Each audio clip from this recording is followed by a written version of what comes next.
जोगिया रूप में आसन जमावेले।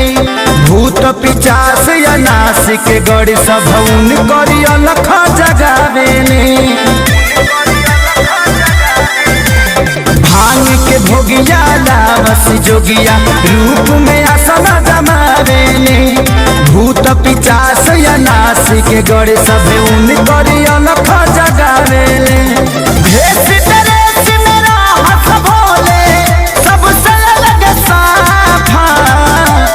गणपति बप्पा कि गणपति बप्पा गजबे है रावण पापा।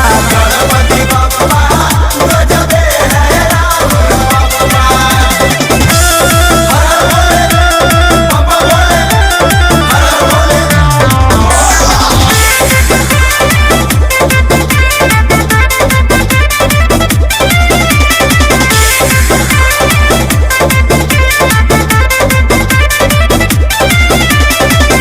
खुद के बनैले रहले सोना के मोहलिया। अपने न रहले उदान दिहले। भइल जब मंथन त अइले भोला बंधन। विष के गगरिया अकेले पियले।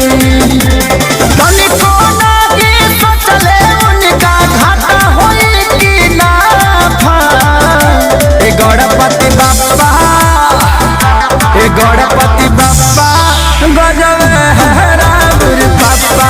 गणपति बप्पा गजब है रावण पापा। बोल बम बोल बम बोल बम बोल बम बोल बम बोल बम।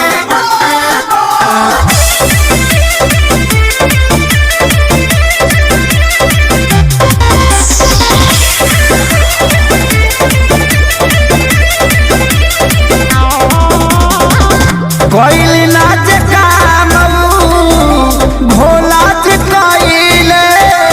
लाठी से मरल काहे